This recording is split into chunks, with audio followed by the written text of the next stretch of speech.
Hello everyone. पूर्ण भारत देशामध्ये आनंदाचे वातावरण आहे, कारण धर्मेंद्र प्रधान शिक्षण मंत्री यांनी काल राजीनामा दिला होता. हो, विद्यार्थ्यांची जीत झाली, पण एक मोठा प्रश्न पडतो की खरंच विद्यार्थ्यांची जीत झाली आहे का? कारण धर्मेंद्र प्रधाननी तर राजीनामा दिला, त्यांचं शिक्षण होतं MA पास, ठीक आहे.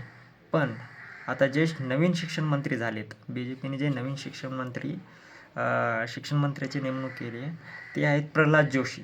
आणि प्रल्हाद जोशीचं शिक्षण मी चेक केलं Googleला, तर त्यांचं शिक्षण आहे फक्त BA पास. म्हणजे जो एक्स एज्युकेशन मिनिस्टर होता तो MA पास, आणि जो आता करंट एज्युकेशन मिनिस्टर आहे तो BA पास.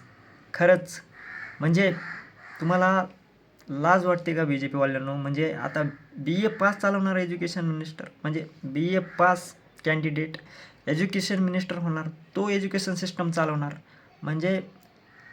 आणि तो प्रल्हाद जोशी तो आहे एक RSSचा माणूस, म्हणजे RSSमध्ये राहिलेला माणूस आहे. अशा लोकांना तुम्ही एज्युकेशन मिनिस्टर करता. अशाने शिक्षण सुधारणार आहे, अशाने एज्युकेशन मिनिस्टर सुधारणार आहे. म्हणजे हा सरासर विद्यार्थ्यावर, पूर्ण भारत देशाच्या विद्यार्थ्यावर अन्याय आहे, अन्याय.